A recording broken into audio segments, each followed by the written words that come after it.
आपण जे राजकारण करतो, ज्या राजकारणामुळे समाजात द्वेष निर्माण होणार आहे, त्यांनी समाज उद्ध्वस्त होणार आहे, महाराष्ट्र उद्ध्वस्त होणार आहे, याची आज बिलकुल त्यांना तमाच राहिलेली नाही.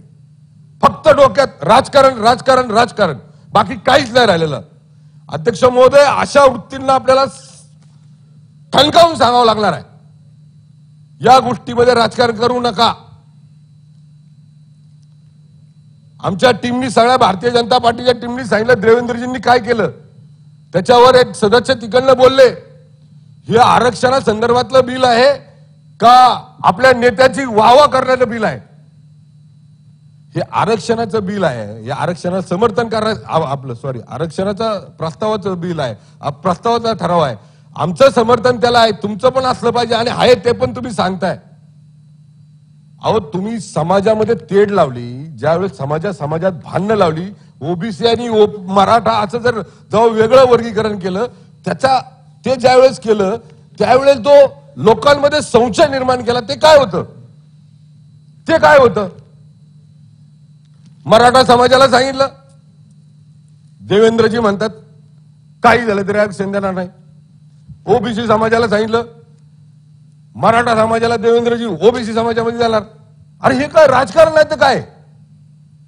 आज जितके शानपणाने सगळे बोलत होते ना, नंतर त्यांनी त्यांच्या मतदारसंघामध्ये जर जो आजचा शानपणा जर दाखवला ना, तिथं तर वादच होणार नाही कुठल्या समाजामध्ये, वादच होणार नाही कुठल्या समाजामध्ये. प्रत्येक समाजाला समजू शकतो एवढी ताकद यांच्यामध्ये आहे. फक्त आग लावायची कामं बंद केली नाही, काडी लावायची, तर वादच होणार नाही. सर, एकमुखाने सगळ्यांचं म्हणणं आहे, मी ऐकतो एकमुखाने सगळ्यांचं म्हणणं आहे, मराठा समाजाला आरक्षण मिळालं पाहिजे, ओबीसीचं कट न करता मिळालं पाहिजे. त्याच्या विरोधात कोण आहे त्याच्या विरोधात? 288 पैकी एकही विरोधात नाही. ओबीसीचं कमी करायचं नाही, मराठ्यांचं सेपरेट करायचं, याच्या व्यतिरिक्त स्टेटमेंटच नाही कुणाचं, ना मुख्यमंत्र्याचं, ना दोन्ही उपमुख्यमंत्र्यांचं, ना मंत्र्यांचं, ना कुठल्या भारतीय जनता पार्टी, शिवसेना, राष्ट्रवादीच्या कुठल्याच आमदाराचं नाही. मग का वाद लावायचा प्रयत्न करते ही मंडळी? ही अशांतता निर्माण करण्यामागचं कारण काय? ही आहे ना एक प्रकारची आसुरी, आपण म्हणतो ना आसुरी एक बुद्धी त्यांच्यामध्ये आलेली आहे. त्यांना सहन होत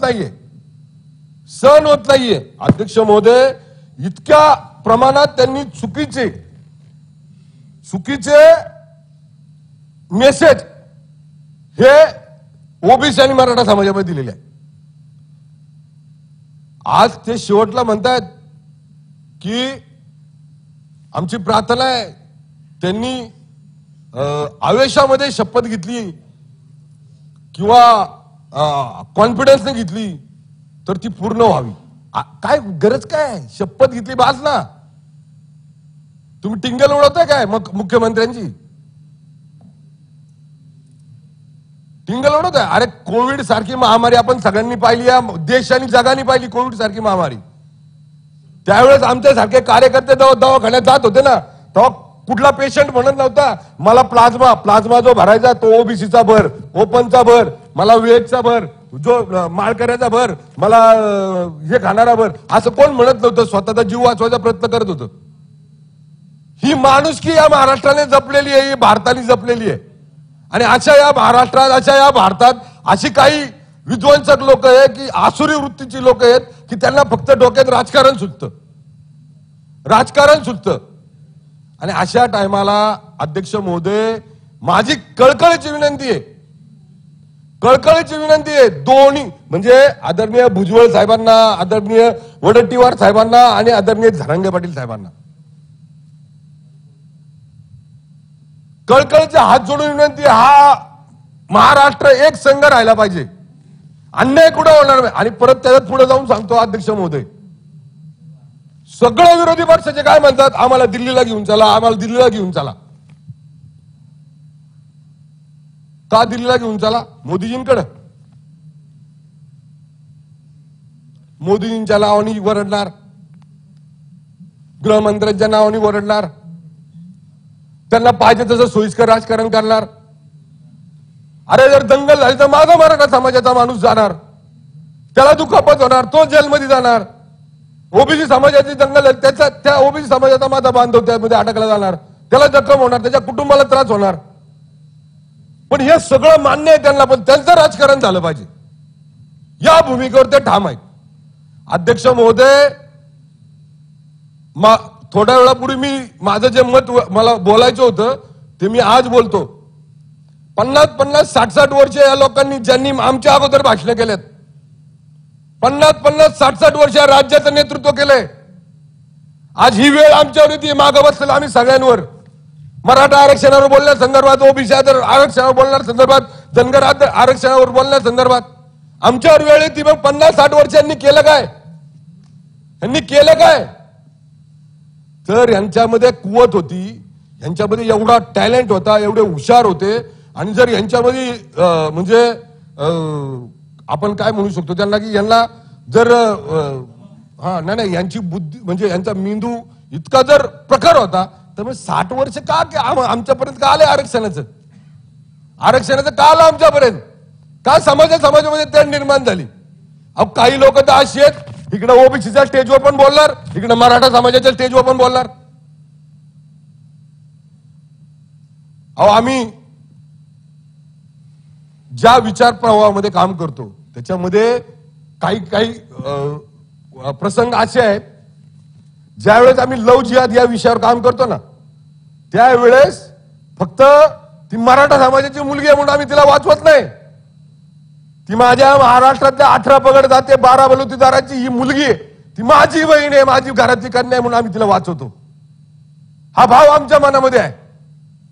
आणि ही लोक समाजामध्ये भांडणावाची कामं करतात. लहानपणापासून आम्ही ओबीसी समाजाचे माझे मित्र आहेत. आज जर त्यांची नावं इथे घेतली तर मला म्हणजे यादी कमी पडेल. एससी समाजाचे माझे मित्र आहेत. काल आम्ही म्हणजे या विषयावर आम्ही सगळेजण चर्चा करत होतो. आपल्याला आपल्या गावात, आपल्या मतदारसंघामध्ये याच्यावर चर्चा करावं लागणार आहे.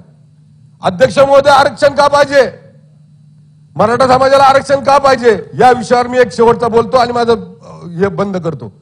अध्यक्ष महोदय, आरक्षण हे मराठा समाजाला का पाहिजे? नोकरीमध्ये पाहिजे, शिक्षणामध्ये पाहिजे. नोकरीमध्ये का पाहिजे? 2019 ते 2000 आपलं सरकार येतोवर अध्यक्ष महोदय, गव्हर्नमेंटमध्ये नोकरी मिळत नाही. पहिली गोष्ट, मराठा समाजाच्या माणसाला लगेच 100 जागा निघाल्या तर त्यातल्या 2 जागा मराठा समाजासाठी असतात, ओपन साठी. अध्यक्ष महोदय, 2019 ते 2022-23च्या सुरुवातीपर्यंत म्हणजे आपलं सरकार येत तोपर्यंत अध्यक्ष महोदयांनी वर्ग 3 आणि वर्ग 4 मध्ये जे मराठा समाजाची लोक काम करतात त्यांच्या वारस हक्कावर जी लोक कामाला लागणार आहेत, अनुकंपावर जी लोक कामाला लागणार आहेत, ती लावण्याचा म्हणजे ती न लावण्याचा निर्णय या सरकारने घेतला. हे मराठ्यांचं नुकसान नाही. वर्ग 3 आणि 4 मध्ये उद्या जर आमचे वर्ग 3 आणि 4 मधले कर्मचारी मराठा समाजाचे त्यांनी जर राजीनामा दिला तर त्याच्या जागेवर वारस घ्यायत होते. यांनी ते बंद केलं. ते चालू का नाही केलं? एवढं तर आरक्षण थोडं लांब ठेवा, पण हे तर तुमच्या हातात होतं. वर्ग 4 मध्ये सुद्धा जर एखादा कर्मचारी मराठा समाजाचा जर ऑन ड्युटी गेला तर त्याला त्याच्या वारसाला कामाला घेता येत नाही. ही परिस्थिती मराठा समाजाची करून ठेवली आहे. नोकरीमध्ये जर आरक्षण, नोकरीमध्ये अहो आम्ही म्हणत नाही हो की तुम्ही आम्हाला बाकीच्यांसारखं म्हणजे आम्हाला अजून काय जास्त जास्त सवलती द्या. आम्हाला नोकरी, शिक्षण. अध्यक्ष महोदय, शिपायाच्या भरतीसाठी मराठा समाजाचा एमई झालेला मुलगा, मास्टर ऑफ इंजिनियर झालेला मुलगा शिपायाच्या परीक्षेसाठी उभा राहतो. शिपायाच्या परीक्षेसाठी ही शोकांतिका आहे मराठा समाजाची. याच्यासाठी आरक्षण पाहिजे, याच्यासाठी आरक्षण पाहिजे अध्यक्ष महोदय. आणि मी मगाशी सांगितल्याप्रमाणे मी कळकळीचे हात जोडून विनंती करतो सगळ्या नेत्यांना, कुणी कुणाचं आरक्षण घेणार नाही, कुणी कुणाचं आरक्षण पळून नेणार नाही. ज्याचा त्याला हक्क मिळणार आहे. फक्त एक विनंती आहे, या महाराष्ट्र जो एक संघ आहे, एक विचाराने चाललेला आहे. मी एक संघ म्हणतो, एक विचाराने म्हणतो, पुरोगामी म्हणत नाही कारण मी एवढा मोठा नाही. एक संघ जो आहे, एकमेकाच्या सुखदुःखात जसं आजपर्यंत राहिलो. अहो म्हणजे हे डोक्यात कल्पनाच येत नाही आमच्या सारख्यांची. आम्हाला सगळ्यांना एकत्र राहायचंय. तुम्हाला राहायचं का नाही तुम्ही ठरवा. जे नेते मंडळी हे म्हणजे आग लावायची कामं करतात त्या नेते मंडळींना विचारा तुम्हाला एकत्र राहायचं का नाही राहायचं. पण या महाराष्ट्रातला सगळ्या जाती धर्माचा माणूस एकत्र राहण्यासाठी तयार आहे. एकत्र राहण्यासाठी तयार आहे. कुणाचा हक्क कुणी नेणार नाही आणि कुणाचा हक्क कुणी तोडणार नाही.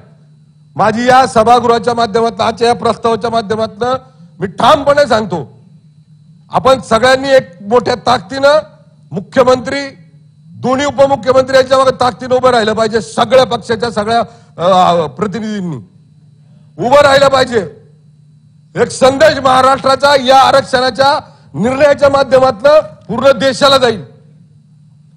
या महाराष्ट्राचं एकत्र झालेलं एकरूप झालेलं स्वरूप हे एक उदाहरण होईल या देशासाठी. आणि म्हणून कळकळीची विनंती करतो सगळ्यांना, कुणी राजकारण न करता कुठल्याही प्रकारचा स्वार्थ न ठेवता या प्रस्तावाला सगळ्यांनी मंजुरी द्यावी. मी या प्रस्तावाला मंजुरी देतो. या ठिकाणी थांबतो. जय हिंद, जय महाराष्ट्र, जय शिवराय. देश विदेशातील प्रत्येक घडामोडींचे लाईव्ह अपडेट मिळवण्यासाठी आता साम टीव्हीच्या सर्व सोशल मीडिया प्लॅटफॉर्मला लाईक, फॉलो आणि सबस्क्राईब करा. तसंच सर्व नोटिफिकेशनसाठी बेल आयकॉन प्रेस करायला विसरू